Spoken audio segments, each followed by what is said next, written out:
Hi, welcome to the Sifu Mimi Chan Show. Thanks for joining the conversation.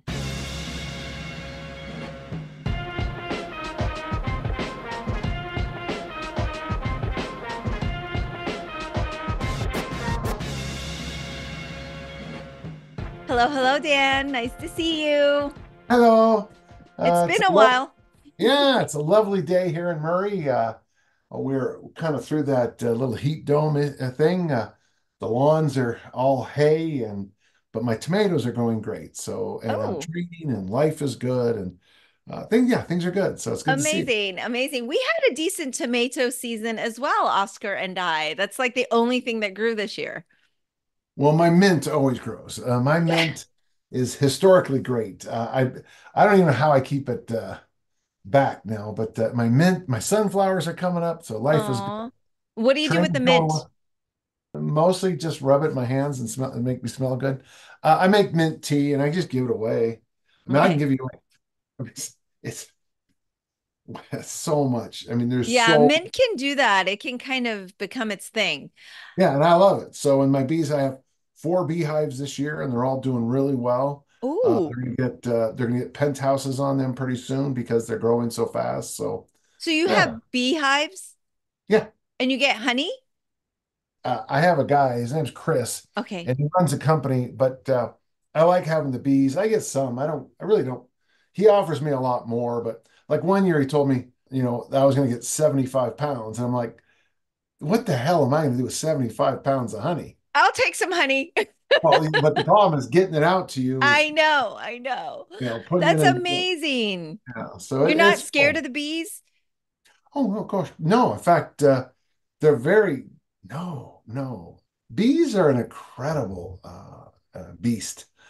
They are, my biggest fear is walking barefoot through the clover over there because they'll sting me there, but near the hives, they don't bother you at all. I can Wow. probably walk past the hive, and as long as you don't, just mind your own business, you're fine. Right, The right. hive, you might not, it literally might not survive. Yeah. I don't know. I get a little panicky. I don't know that I have like an anaphylactic response, but any insect that bites me, I get really swollen and I get really irritated, like kind of an allergic I get reaction. that with So, mosquito bites. Yeah, yes, I generally like don't want to be around any flying thing that can sting me or bite me type of thing. So, exactly. Yeah, but I yeah, love honey. yeah. So yeah, it's great to have the bees. They're great. I'm trying to plant a lot of native flowers, and the bees like them. The bees love my clover. I have white and red, and they love the mint. And when I come back in a couple of weeks, I'm sure that things will be exploding. So there you go. Amazing, amazing. Well, that's exciting. I did not know that you had like the green thumb kind of thing and that you No, I did. don't. No, I don't. Not even a Well, it little. sounds like things are growing. That's Well, yeah, but that's just because things are that's nature's pretty, nature, nature nature's doing its pretty thing. idiot proof. Yeah, if you let it do its job. But yeah, so things are good. I'm putting weights over my head still, and Of course. yeah, I know that you from your Wandering Weights have that. I'd love to hear a little bit actually about your intentional community. You do workouts and also discussions and yeah. So I'm in. Well, actually, I'm involved in a number of them. Intentional community is this idea that we come together for a reason. So, in fact, today we had 11 people working out with me this morning in my home gym, uh, which is big. I mean, and we were missing one of my throwers. That'd have been 12. So you get together, you show up, you talk, you're kind to each other, you help each other out. You show up with your interest. I have the equipment and the knowledge. Your enthusiasm makes me work hard. My equipment makes you work hard. And then we also have another group, a financial group. It's called Bumpers, based on Nick Peterson's book. We meet once a week and we have these discussions like, I had this goal of raising a certain amount of money in a couple of months, and I nailed it yesterday. So it's a big number, and it sometimes a decision will come up. Like in January, I was going to pull out for teachers and preachers. There's a thing called 403(b)s. It's like a 401(k), except it's just a little different. And I was going to pull the money out and do this thing, and we had the conversation. I was like, "Do you really need the money now?" And I go, "No." Well, since that time, I've almost added a third to that portfolio by just not touching it. So when you're in community, sometimes in the conversation, you might come up with an idea. This I need to do, save money. This I don't need to do, take that money out. This I need to do, more front squats. This I don't need to do, more tricep extensions or whatever, So you win. It's a win-win on both sides. You're expected to care for each other, be kind to each other, and I think it's the best way to make a gym or group work. Yeah. There's, Yeah, there's I no, you there's would no know teaching. better than I. What is the is that I mean that is actually kind of the definition of community, no? Like being kind and being or how does that what is the derivative? How do you break that down? Common union. There- So it's the same phrase as the Catholic communion idea. Okay. It's common. We have something common together, whether it's whatever it can be. We live in the same area basically for this one, and we're coming together to be united. The community unites. Common union, community, and pretty simple, and it's true. And I strive for that in all kinds of parts of my life. The word calm, you got compassion. It's walking with somebody in the tough times. Mhm. Companion is a great one. It literally means to break bread with each other, to share bread, panos being bread. And it's just, when you break words down sometimes, it just unpacks some things we've forgotten about. So my companions are like, for example, today we all went out to breakfast. And so not only did we have communion, we had companionship. So Yes. uh, I ate pita, but that's okay. Close enough to bread. I'm sure there's variation on that Yeah. works as well. Yeah. But I love that. I mean, how do you I'm just so curious about it. It's like, do you just is there a it's a word of mouth thing, invite only? Is there like a special Every single, envelope that goes out with no, gold every seal on it single, and a wax, let's go through like I did a workshop for a local gym chain, and I told the people, "Here's my phone number. Here's my email. If you want to train with me, ping me, and I'll." One person out of 100, TJ, shows up. Went to this cafe a couple weeks ago, get a cup of coffee, and as I'm going to sit down, this guy looks up and says, "I follow you," and I'm like, "What?" Like, like what? You were driving behind me? He goes, "No, no." He's with his wife, and then he got embarrassed. He goes, "On Instagram and your podcast." So he and his buddy Will, Dale, he and his brother Will showed up. So just remember, and it's a hard lesson in life. 1 in 20 people exercise, 1 in 20 people floss their teeth, 1 in 20 people actually read books. Everyone's an expert on fitness, everyone's an expert on politics, but only 1 in 20 people actually do anything. So if I'm in a group of 100 people and I give my home address, maybe five of them will ever reach out. Generally, it's not even that. Usually, it's the 1 in 20 of the 1 in 20. So I've changed my direction on helping the world. I'm only going to help people who show up. I'll be at a party and people start asking about losing their whatever, muffin top or their saddlebags. And it's like everything I tell them is a waste of my breath and their hearing. They're not going to do it. So you got to serve those who show up. And that's you just have to. You can't I can't convince anybody to exercise. I can't convince anybody to save money. Listen, every person listening knows that you should save 10% of their money there because that's just a given. You should probably go for a walk every day. You should lift weights 3 times a week. You should sleep 8 or 9 hours every night. You should eat veggies at every meal, right? Everyone knows that. Nobody does it, but you know it. And you know it's the right thing to do, but you don't do it. Yes. And I can only deal with so many excuses because I'm 67. I just don't have that much time on earth. I can't convince that many billion people to do what they know to do is right. Yeah. When we sit down with students, I remember Coach Mon, 1977, he gave us the secret to getting good grades at Utah State University. He said, go to class. And the strangest thing is, of course, track and field programs, he used to say something I still think is hilarious. In track and field, you only recruit two things, speed and smarts. We can train and coach everything else. So, obviously, with you're in a Division I track and field locker room, you got some smart people. But he was right. And the athletes who faltered were the ones who got drunk, got stoned, missed class, and got behind. And those who did fine got up in the morning and went to class. I mean, you know this, right? Yes. You know it.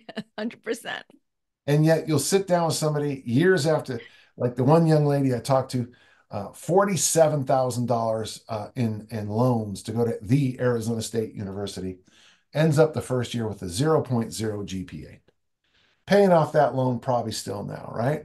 Yeah. Well, that was a that's an expensive party. Yeah.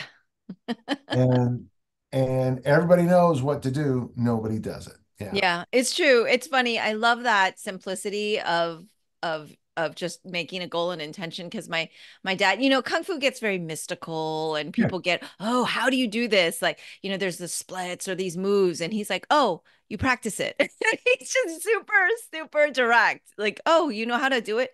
Do more of that. You want to be able to do this? Practice it." And he's like, "Oh, do more splits. Oh, do more squats. Do more, whatever it is."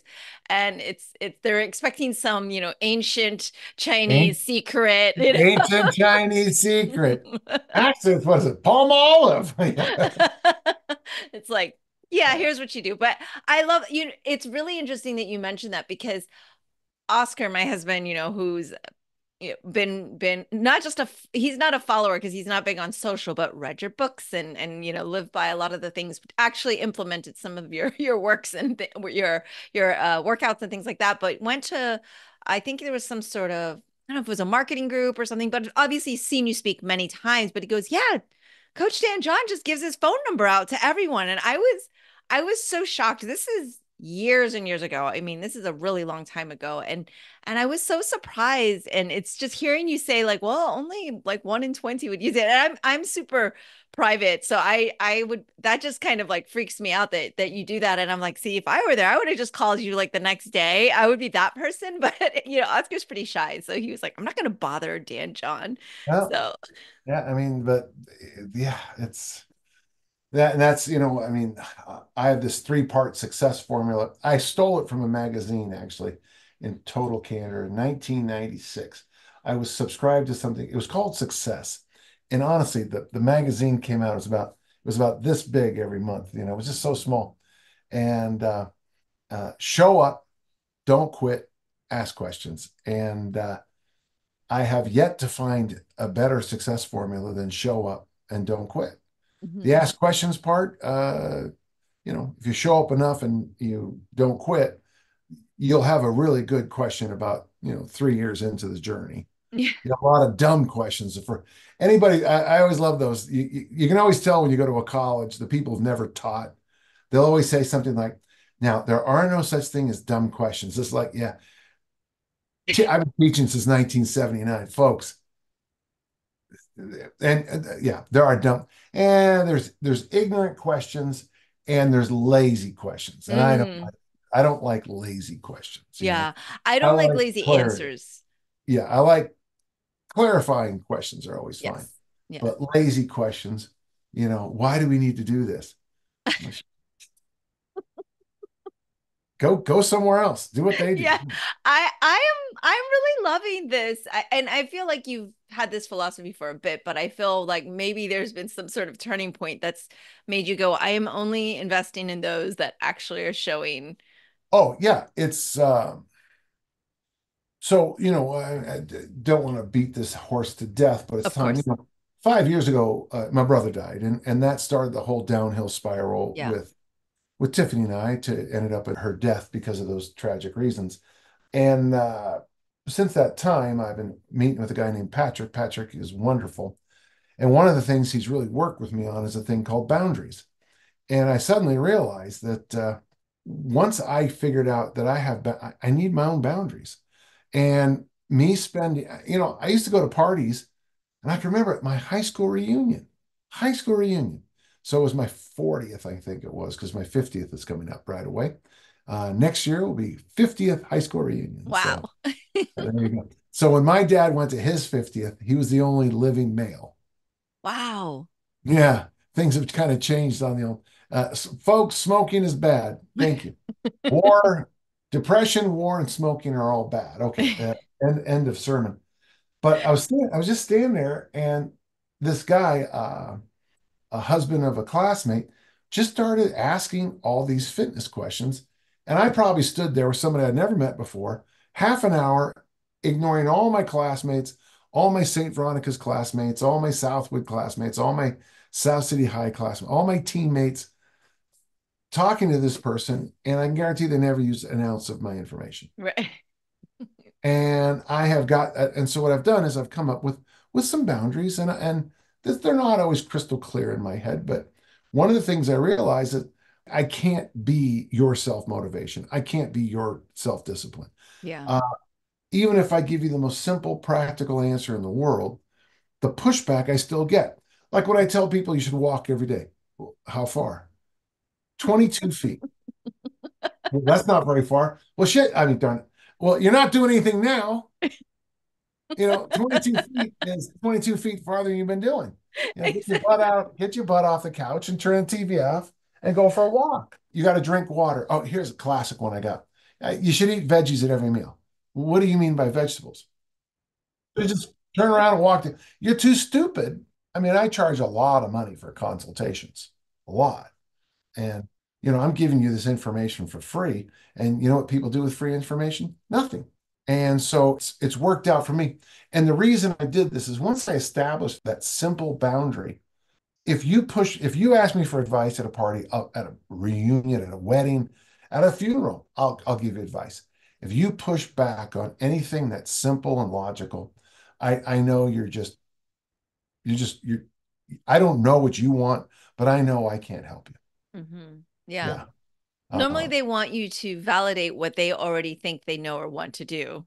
yeah, but a person who's self-loathing because of their lack of physical fitness levels, they generally know exactly what to do. But I can't be Yes, I can't be that wire that connects those two, 100%. Boundaries are super important. I've learned this along my journey as well. Yeah. I realized that I cannot be therapist and Kung Fu Sifu. Like that's those beyond the scope, crossing the line. And I've Yeah. really been intentional about that. So this Yeah. is totally understand. And that is now a major part of my life is getting the confidence to say no, no, no, no, no, no, not on my watch. Yeah. Yeah, I think people just take advantage of your kindness, and that's unfortunate.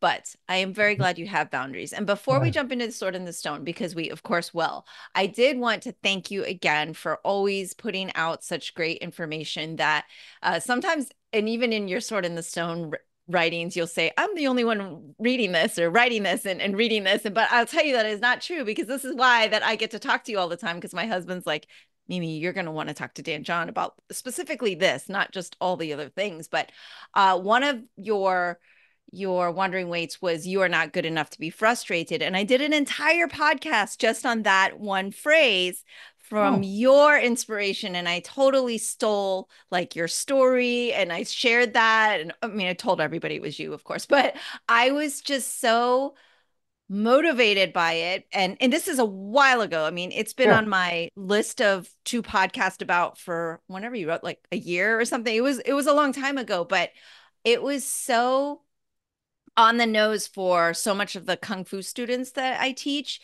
and it can be applied to of course anything where you're looking to be an athlete of XYZ sport or whatever, but it was just so on the point, and I got so much feedback from that podcast that I just kind of went up. Basically, I just ranted for like 40 minutes, but so many people it resonated with, and just kind of putting it in frames for martial artists.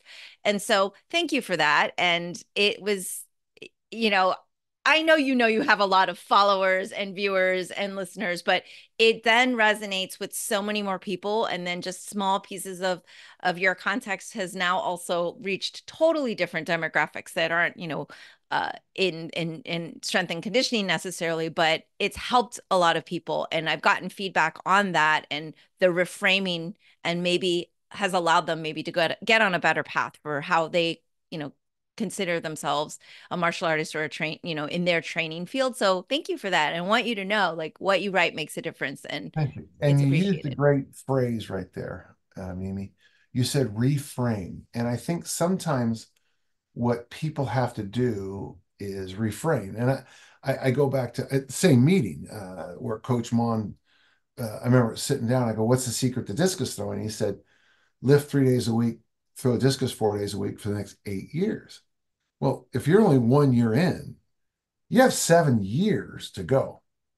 And if you're frustrated after 1 year, like when I towards the end of my throwing career, I would get frustrated and I would just catch myself like, You've earned this frustration. Go home now. You know, 50 crappy throws isn't going to make you bring out a good one. It's okay for you to be frustrated. You know, little Danny, pat yourself on the head, go home, hot tub and take an ice bath, and all the world will be good again. But when I'm working with my young throwers and it's like, I just can't get this, I will wind up with a story about, I have tons of stories about being injured or, just stepping up, blunt, my sophomore year in college with a spinal erector pull. Oh, worst injury I think you can get as an athlete. Being unable to sleep or walk and stepping up in the ring and throw because I had to qualify for the state meet. And then you kind of fold your arms, you really want to go there, or whatever it is, yeah. Yeah, it's a good thing to remind. And that's another reason why I think intentional community is so important. In my intentional community, we have a 19-year-old who already started an IRA, and he's already maxed it out. As a 19-year-old, he maxed out his IRA this year, and it's set in a situation that he's never have to worry of. He does that for 4 or 5 more years. He'll never have to worry about retirement. Mhm. But he's going to be around people 40 years from now who say, you were lucky or something. Well, Right. you you weren't lucky. Everybody had the same opportunity to go to get a job, take a lot of their money and put it aside. We all have these opportunities. You can't, if it's the grasshopper and the is it the grasshopper and the ant story about the ant that is works all Working, work, and yeah. the grasshopper just plays his Playing the musical. fiddle or something. Yeah. Yeah. And finally, when winter hits, the grasshopper wants to eat the ant's food. And I guess that's one of those anti-socialism stories we're taught as kids. I guess it just get in my head. And but there's a truth to it. I mean, you work, you work, you work, you work, and then people think you're lucky.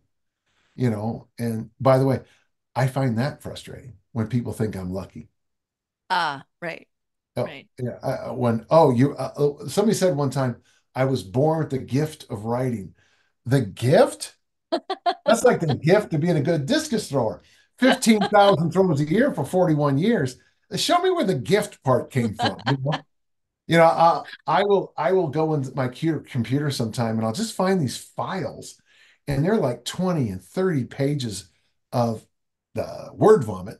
Hmm. I'm obviously starting to try to write a project that failed miserably, Mm. but we're talking volumes of stuff, Right. right? And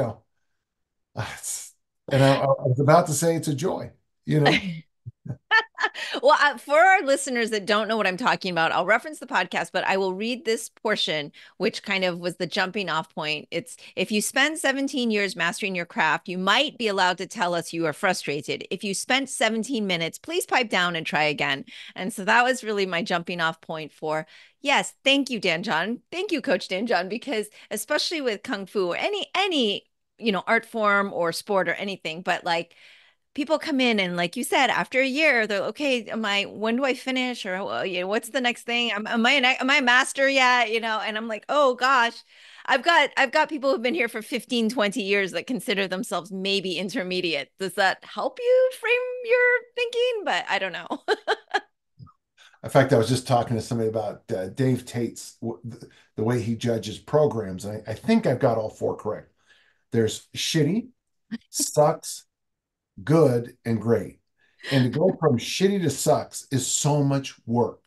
Yeah. To go from sucks to good might take a decade. Yeah. Uh, and then to get to be great just takes another. And I love that phrase. I laughed out loud when I heard him speak at that one thing because it's like you nailed it right there. big fish, little pond stuff. Yeah, I totally Yeah, agree. I am with you. I mean, my students are always very excited when I go, well, not horrible. And they're like, yes.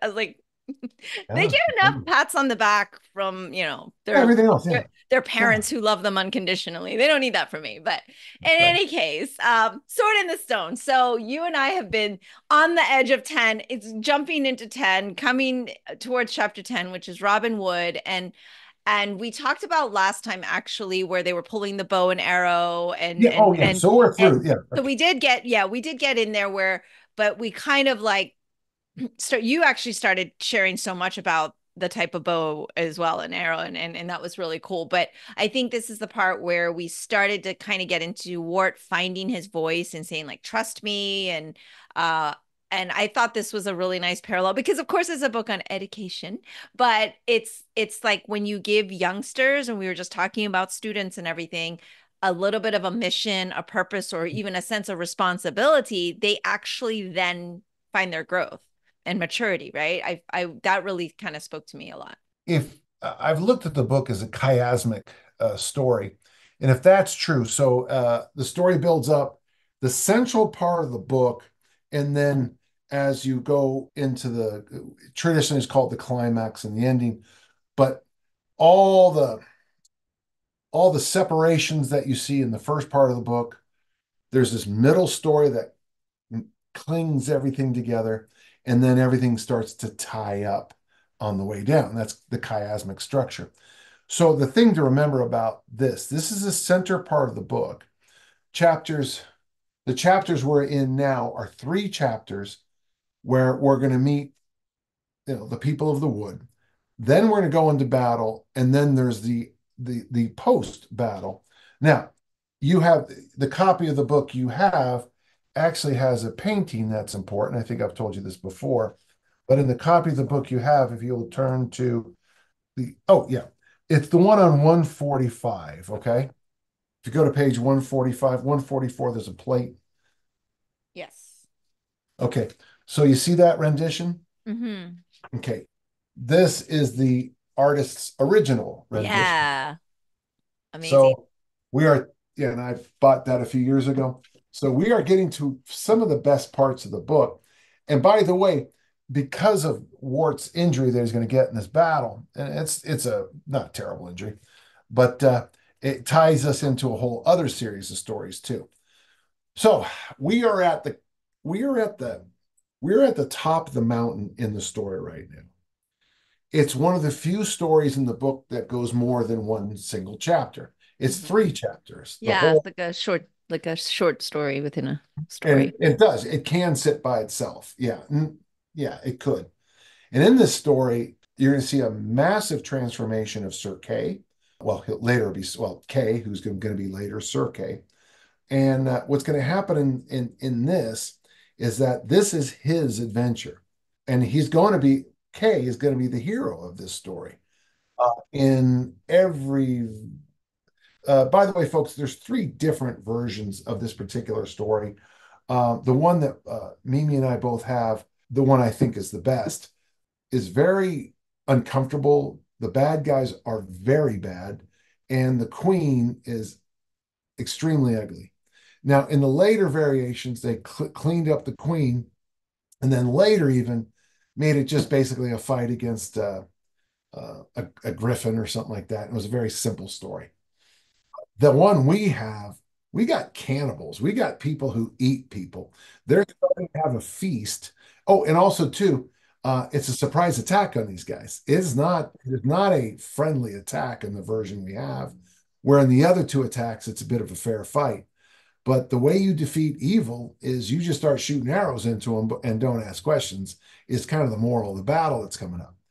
So where we are in the story right now is all the things we've been studying start to show up. Now, there's almost the only magic in this particular story. There's no Merlin magic here. It's all evil magic. It's all evil creatures have, and the people who are fighting them, none of them are well. Kay later, of course, Arthur later, of course, but these aren't royalty.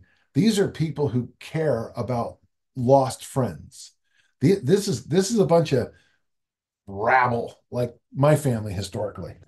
And they'll go in and they're gonna save the day for everybody in the forest. And they're gonna destroy, wipe out all the bad guys. So it is a fun story. And so go ahead, ask your questions. I that was that.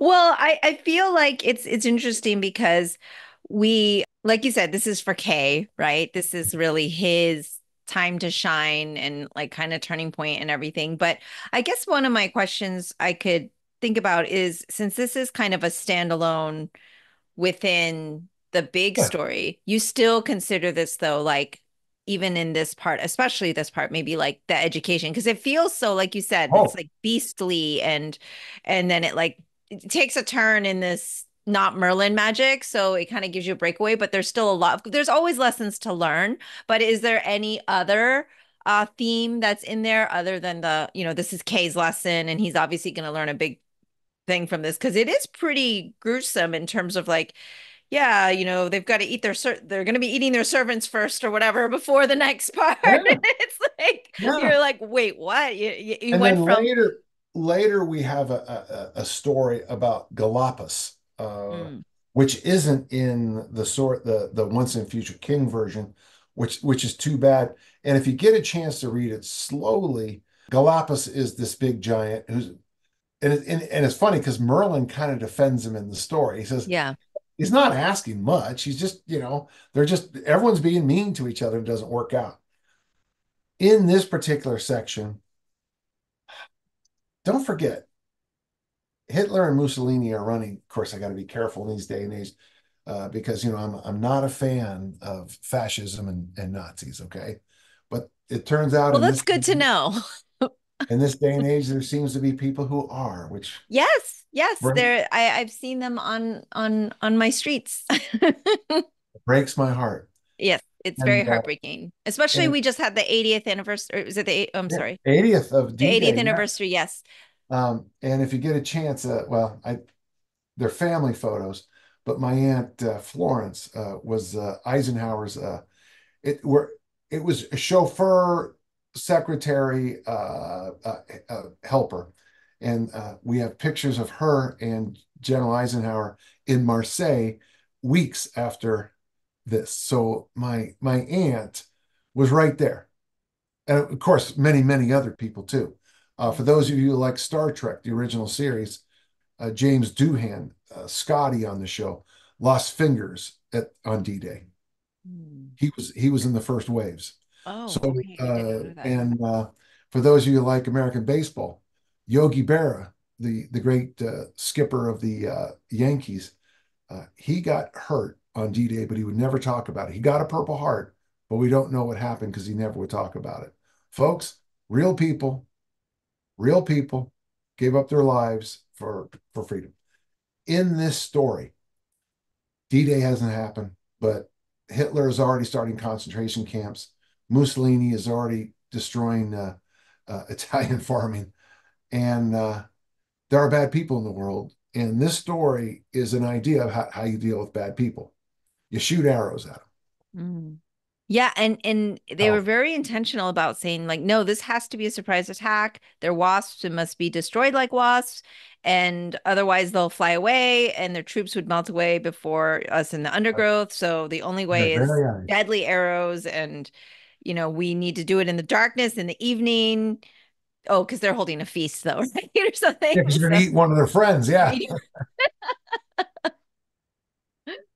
so yeah, there, I guess because I am very, very unknowledgeable about any sort of military tactics and things like that. I mean, I read The Art of War, I don't know if that counts, but like I'm not versed in that. Like it feels like, I don't know, is this like a typical military type of planning, or are they just kind of like, we're gonna go in, and is it more clandestine? And like, I guess which faction, because you've got the undercover groups that you never get to hear about. We only see movies that sort of portray what these military units do. I have family in the military that I'll never know what they really do because they can't tell me or something. But then, you have the general troops and whatnot, right? So I don't know. What is their plan?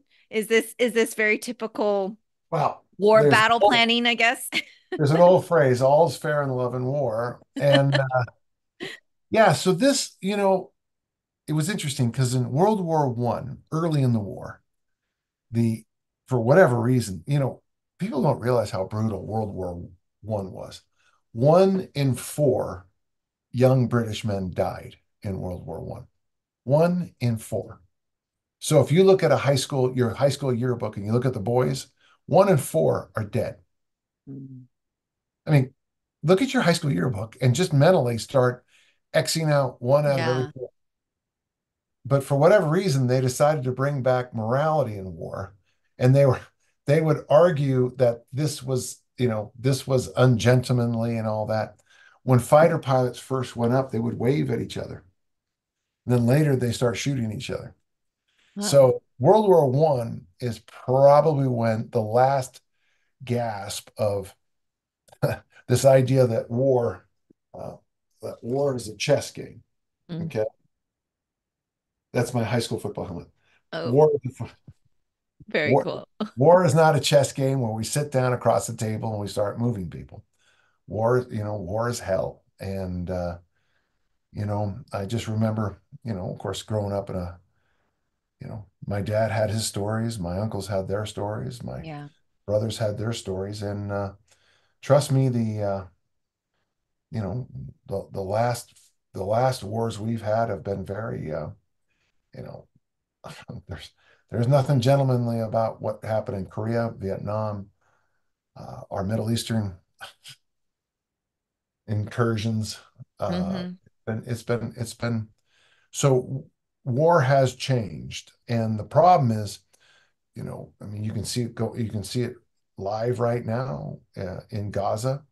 And I Hmm. don't want to get on sides because it all do upset people, but there was a terrible event that started the whole thing, and then terrible events after. And Yeah. It's, every so often I'll tell someone will say something along the lines is it's not fair. And my thought is, well, yeah, yeah, I know.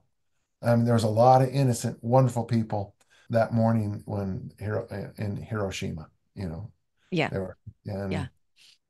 and Dresden and 9/11. There's a lot of fine people in those buildings. And this is just, boy, that went dark fast. But I think but so what you're seeing here is you're not seeing, T.H. White.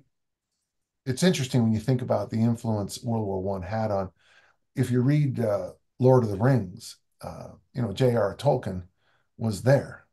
His Mordor was the Western Front.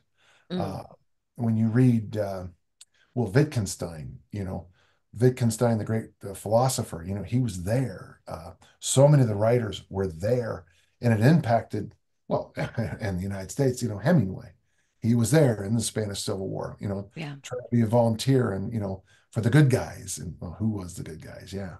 So just, I'm rattling, but I wanted to make sure I got, that's an important point. Yeah.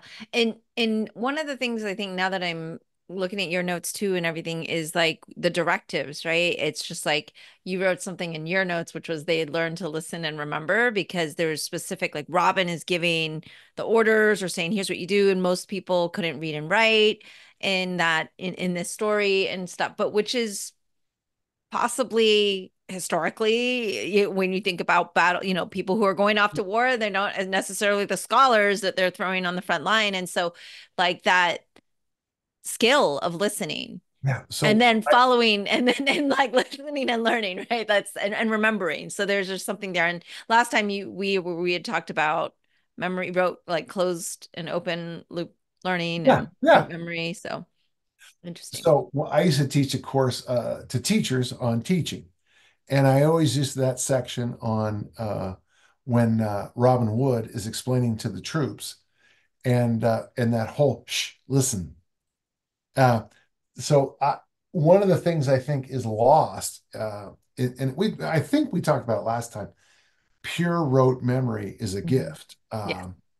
When if I'm in a group of Catholics and something bad happens, we will huddle together, no matter how bad it is, we will huddle together and say common prayers that everybody knows the language. There is, you know, uh, you know, whether you like the Pledge of Allegiance or the Star Spangled Banner or whatever, we have a common language as Americans. When I say we, the people, it is a common language for all of us that we understand where we're heading when I say that. So there is a great value in rote memory. Sadly, in my life, I've seen us move away from it. Fortunately, I'm very pleased. My daughter's education, both of them, they had to memorize a poem a month. And my daughter, who still teaches, laughs because she goes, "Oh, yeah, when it's time to teach the state capitals, I have a song. When it's time to teach, oh gosh, just about everything, she has a song or a ditty or a phrase to teach it because Right. that's how people learn. That's how people Mhm. remember. In Spanish, the word for remember is recordar. We would say record, but core is the heart. It's to put it into your heart. And I know in your martial art tradition, you're expected to put things into your heart. You don't just learn them. You know them so well, you know them by heart. And if you have to correct somebody on it, you almost have to think to yourself as the instructor, you don't really know this as well as you should. Yeah. I Yeah. know. Yeah. And one of the things also that you had kind of outlined as you were rewriting, I find it actually fascinating because you're actually retyping out the book in addition to then dissecting it, and this is the part where you were like, I think I'm the only one writing this and reading it, but see, not true. But you learn something new every time you go to do it and every time you read it. And I was just sharing this with a bunch of competitors that have a tournament this weekend, Oh, and I said, I was a competitor many years ago. I haven't been a competitor for a long time, but I can tell you that through my years competing, or when I would go to revisit, just because you've competed many times, it's a different experience. You're a different age, you're a different exploration. So when you go to train, you have to approach even the same material and relearn it differently, because whether it's a book you're rereading or whether it's a kung fu form you're doing, again, at this stage, at this age, at this level, at with the information you have now and the experience, it all changes, and you learn so much about yourself and you learn so much about whatever the subject matter is. And this is such a one of the reasons that I even started to go, oh, I want to be in book clubs where we talk about each chapter and then you go through it, because then you get another chance to kind of revisit. And in this, section, it really talks about that, like kind of listening and learning part. But I really like the concept where you're literally typed it all out again, which must have taken forever. But yeah. So that your listeners know, I sat down with the book and I typed the entire book plus all the additions that changed. So I did the British version from 1938, the American version for 39, and then the One Sing for Each Year King version from 1958, I think is when it finally came in its, which of course from that 1958 version came the Broadway play Camelot, yes. and that's with starring famously a young lady by the name of Julie Andrews, a guy by the name of Robert Goulet, and another guy by the name of Richard Burton. I don't know if any of them's ever made it. Oh, and Roddy McDowall was the no good Mordred. That's a pretty good cast, people. Uh, and so I retyped the entire thing, and then I would discuss after it. And it took me 4 years to do it. And you have a copy of it. You have a copy I of the do. I do. It's like my put it on your put it on the show notes. it's my cheat sheet. Yeah, put it on the show notes. Yeah. Yeah, it's my cheat sheet. Oh yeah. And if any of you ever get a chance to retype a famous author, very quickly you pick up some things. Not only do you record it in your head, but it just pounds out things. Like I think a lot of my ability to I have an ability to do alliteration quite well in writing. It's just natural to me. I'm pretty sure from the rhythms of my mom speaking. But there are some things that the little hints, the sarcastic asides of T.H. White, the weird depth at minutia sometimes that makes no sense until like 20 pages later when you realize that that minutia is pointing you into other directions. I don't Mhm. know. So I picked up all that by retyping his work. Yeah. Just 4 years, huh? just for you. And I wrote a I, couple books during that time too. So yeah. I'm sure. It's fascinating to me, and it makes me think, what book would I would retype? Like which I don't know. I don't know what I would take on like that. And it's just it's I think because it's daunting, right? You just go, Oh, oh, it's terrible. I mean, think about it. I mean, open up the book here. Let us all children now open up to page. On Monday, Wednesdays, and Fridays, it was chord yeah. jam and Logicals. So my first day, I think my first week, I got that. That's what I typed up, I think, and then commented on it. And there we go. I might have just got the first paragraph. Hmm. And here we go. Um, I've had in my career, I've done this for other things like I used to go back and retype. I would retype articles about people's training programs Okay. or retype. This is from 1970. This is Al Feuerbach, probably 1974. His training program that you can't see it because it's a little Yeah. right. This is me handwriting the entire training program. It's because I wanted to put it here, Right. not just, oh yeah, I liked it. No, no, don't like it or love it. Retype it, rewrite it, spend some time doing it. For those of your students who are trying to learn something, have them recopy what they're supposed to do. Write Hmm. it down. Yeah. It's Yeah. Yeah. We yeah. talked about the Yeah. act of doing that is super Yeah. important. It's kind of, I guess, wrapping this chapter because I know you have to go soon Yeah. too. It's like one of the things that I'm like a happy ending. I love like the movies where, oh, they're coming back and they've won the war and there's the parade and then the knight kisses the lady but they do get a bit of a moment, right? Kay and Wart where they're kind of victorious and Marion sends them because obviously he's got now the big crush, I think by then, Yeah. right, already on Marion. But I just closed my book, which I shouldn't have done. But basically, yeah, they do kind of get their moment to shine. Have you? And everyone's wondering what the boys are. They finally wake Merlin up after his fifth nap. And he says they'll be here at 4:05 or whatever it was, and then the nurse loses her mind over Wart's broken collarbone, and yet Sir Ector is so proud of Sir Kay, well Kay. And what's nice about that particular thing is it really does set up kind of long term, kind of a just a I don't know. It's the first time Kay has probably ever earned something in his life, and I think that's an important change, which is why. I was talking to somebody and they're bitching about how hard it is for, especially for a guy like me to coach the current generation of athletes. They've been getting most valuable player awards since they were in the second grade for, being on a team, and they have more trophies than I have, and they're in fifth grade. And there comes a time in someone's life where they earn something, and all of a sudden it just clicks and changes the way they look, the way they feel, the way they act.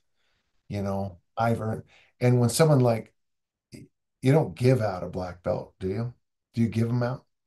No, you No, earn. we technically we do something a little different. We don't have black belts, so to speak, but I know what you mean. You mean like when they test and they have to earn Earn. their accreditation, their levels. Yes. No, that we don't Exactly. give it out. I do hear other schools though, if you pay enough money, you can buy them and everything, but that would be the sign of a non-traditional school. Yeah, and the thing is, when I'm sure all your listeners have a thing in their life where they realize, there'll be some silly thing. Well, in my, I mean, I just typed up, I just signed my last will and testament and everything. And when I did my funeral pre-planning, they asked me specifically what I want at my funeral. And I said, it was funny because it was like this, and this. And they said, do people know that? I said, everybody who knows me knows that's what I want at my funeral. Those are the things I've earned in my life. Interesting. One of them is a tiny, tiny little trophy from 1967, which I earned. And then some of them are like national championships. But it's the things I've earned in life that I want to be buried. Well, not buried with, but be at my final. See you later. Yeah.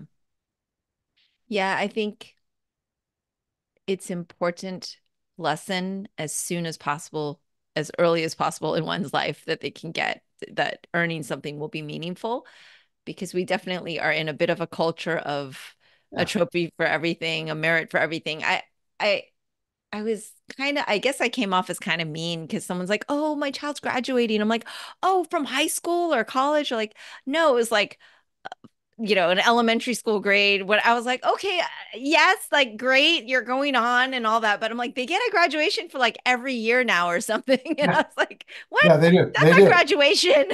Yeah, they do. And with, well, hey, listen, I've got to bounce. Okay. I'm I sorry, know. Yes. but let's do this again soon. And folks, Thank you so much. danjohnuniversity.com. Mimi's going to have my short notes. What is it? An eighth of a million words or something like that. They're like, yeah, 174,000 about. Oh, that's just where you're at. I think it's bigger. So Okay. That's where listen, I'm at. thank you, Yeah. Mimi, and we'll talk Thank you soon. so much. Thank you for your time today. It's so You bet. lovely to see you as Sorry, I always. got to bounce. Okay. No problem. Bye. Bye bye. That's all for today's episode. Thanks for listening to The Sifu Mimi Chan Show. Please subscribe and rate my podcast on your platform of choice and leave a review. You can become a patron of the show at patreon.com/SifuMimiChan to help keep this podcast going. Follow me and interact on social media at Sifu Mimi Chan on Instagram or Facebook.